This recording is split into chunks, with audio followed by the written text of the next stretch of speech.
All right, let's talk spray tan equipment. I think technique is something that's talked about a whole lot when it comes to fixing mistakes of spray tans and things that can happen during a spray tan, your technique being off. But did you actually know that if you just understand how to use your equipment correctly, a lot of those technique issues can be solved? So stay tuned. Let me help you understand equipment. Hey guys, how's it going? This is Gina. I'm the owner and educator of Impressive Glow Spray Tan and Teeth Whitening Training, where my ultimate mission is to help women, moms, single moms, learn how to start a side hustle as either a spray tan or a teeth whitening technician, and to build some financial independence in that process.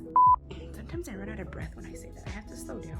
Are you a new spray tan artist or a newer spray tan artist and you're getting frustrated with equipment or technique or some issues that you're having with your application? Give me a little hands up emoji in the comments if that is you, because I am specifically talking to you in this video.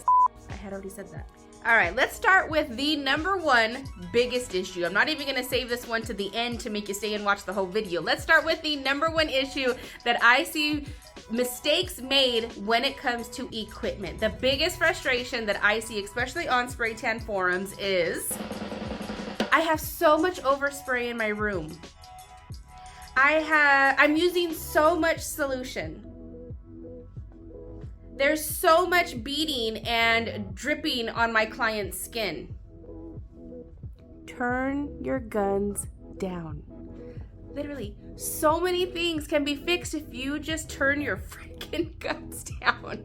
I am being very honest with you. When you are spraying vertical sprays, because if you spray horizontal, you're weird to me. I'm just kidding.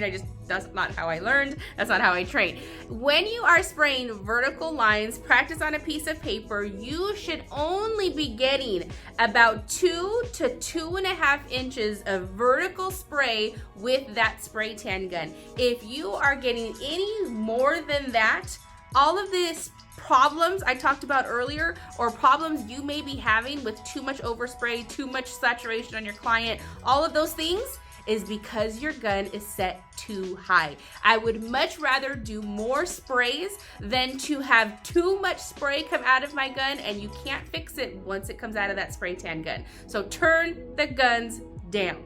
All right, what about your spray tan machine? Are you struggling with it overheating? Are you struggling with it being too loud? Are you struggling with it turning off for some apparent reason? There's actually quite a few things that could be causing this issue. Number one, where is your spray tan machine sitting? Do you have it on a counter? Do you have it on a rolling cart where it's a little bit higher? If you do, get it off. It needs to be the lowest part of the floor if possible, or the closest it can get to the floor.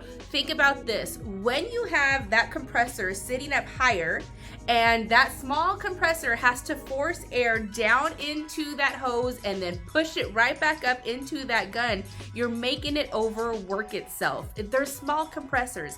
Keep that machine down towards the floor, down in a silent box or something, as low as you can get it. So all it has to do is push air up without having to fight pushing pressure down and then back up through that hose. It will help you not overwork it, not overheat it, and it won't turn off in the middle of a spray tan. Number two, when it comes to that, is how long is that compressor and that machine actually on?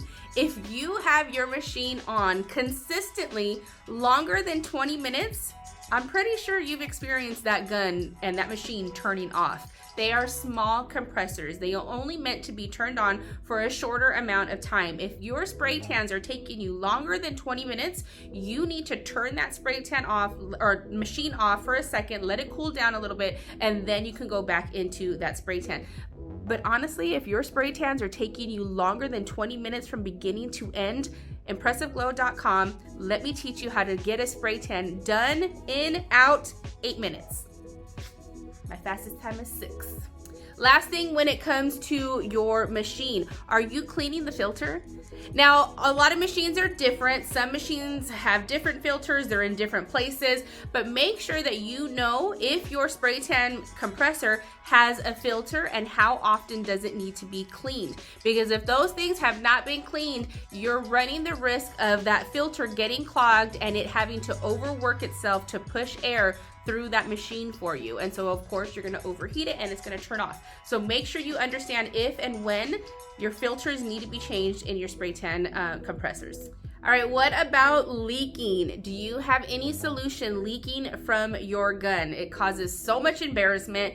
It is gonna make your spray tan appointment last so much longer, and it creates a freaking mess, and it's not fun. So some top couple reasons as to why your spray tan gun is leaking. One, you simply just don't have your cup tight enough to the actual gun. So make sure that these cups are pretty tight when it comes to the suction at the connection to the gun. Number two, are you the spray tan artist who is like all over with your spray tan gun? Love on her, respect her. She's pushing air no matter what, if you pull that trigger or not. Love on your gun.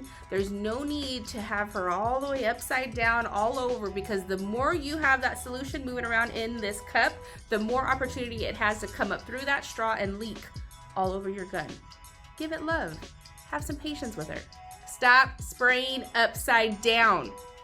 You're not even gonna get solution through that straw if you're constantly moving this gun upside down. The more you move it upside down, the more of the chances that you're gonna have this gun leaking. Just make sure you get your technique down to a science so you don't have to feel like you have to go upside down with this gun. What about this little piece? Now, of course, everybody's gun may be a little bit different, but if you have an Apollo Mini-Miss gun, which is what I have and what I suggest starting with, and what I've kept in my business for the last 5 years, this little foam gasket piece, what happens is, because we talked about going really tight on those cups, what happens is you start to warp this little piece in here and you start to build a little crease in it. And so after a while, I usually change these every 8 or 10 months, but what happens is when you start going really tight with those, that gasket starts to warp and you lose the suction from where that foam gasket is to the connection of that actual cup, and you can get air coming through there, and it actually can make your gun leak. What about this little foam piece right here? Do you know, what is it called?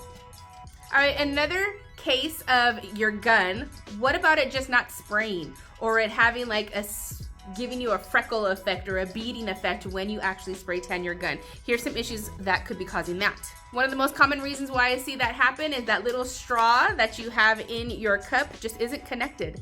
Sometimes you don't have it tight enough, you get that cup on there and then it comes loose, and then now your straw is just kind of floating in there and it's not building that pressure, that air pressure correctly, and bringing that solution through your gun. So make sure your straw is connected really well. One of the technique things that I see with this is you angle your gun too much. Once you start running out of solution down here and you only have so much solution, if you angle your gun too much, you're not going to be able to pick up solution consistently. And so what it'll do is it'll make your solution come out real spotty, because you're getting air in that suction and there's like pockets of air coming through there. So make sure that you're consistently keeping your gun completely level. Commit to the spray. That is one of the biggest things that I talk about in my training program, is commit to the spray all the way down and keep that gun as level as possible.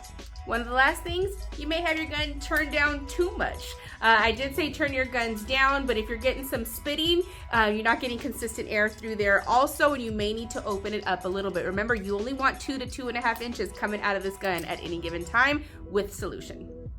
All right, guys, I hope this gave you some really good insight as to how spray tan equipment mistakes can cause issues with your actual spray tan process and the application of your spray tan. So if you enjoyed this video, please make sure you subscribe, you share it, you leave me some comments, tell me what you're thinking of some of these videos that I'm coming out with, because it takes a lot of work to do these. But I absolutely love them. So thank you guys so much for sticking around. Don't forget, I offer online, live, virtual, and in-person spray tan and teeth whitening training if you're interested in getting your business started for the 2024 year. Right now is the perfect time to do that, to get ready for that busy season come February and March. Get all the little kinks out of your business, get your training done. Let me help you through that. Thank you guys so much. Catch you guys in the next one.